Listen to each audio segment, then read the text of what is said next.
Случајот со Марија е еден од многобројните измами со препродажба на станови. Тој беше обелоденет во 2003 година, кога сопственичката на приватна градежна фирма, Луиза Миновска, заработи 30-дневен притвор под сомнеж дека измамила граѓани за 351.000 евра. Миновска зела пари за становите кои требало да бидат изградени на улицата Киро Крстевски, во скопската општина Кисела Вода, но немала добиено одобрение за градба. Сопственичката на фирмата склучила договор со сопствениците на земјиште на споменатата улица, а потоа започнала со изградба. И покрај тоа што не платила комуналии и немала одобрение за градба. Миновска и покрај направените пропусти продолжила со изградбата, а становите ги понудила на продажба. Неколку месеци подоцна градежниот инспекторат ја запрел изградбата, која стигнала до првата плоча, но тоа не ја спречило да продаде 10 стана и да инкасира 283.000 евра. Луиза Миновска беше осудена за измамите во 2007 година, на затворска казна во траење од 4 години. Десетици луѓе кои ги дале последните пари за дом останаа без кров над глава и без никакви обештетувања.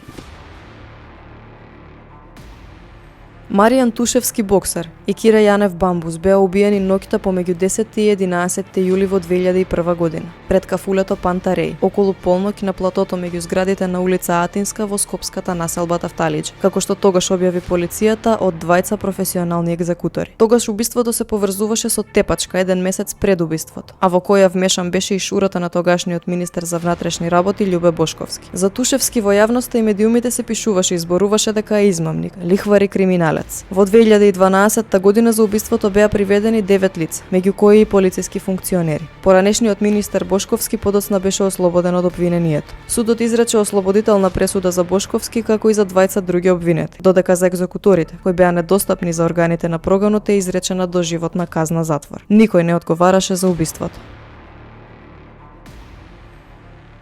Во октомври 2018 година, 61 годишниот Васил Чорбаџиев со неговиот автомобил поминал преку две полни ленти и вртејќи во забранет правец, со што го усмрти 32 годишниот Гоце Димитриевски, кој во тој момент управувал со мотор. На моторот била и неговата бремена сопруга, која го изгуби нероденото дете и имаше тешки телесни повреди. Првостепениот суд одлучи дека за возачот доволна е условна осуда, за подоцна апелација да ја преиначи одлуката на 2 години ефективен затвор, иако во несреќата згаснаа 2 животи.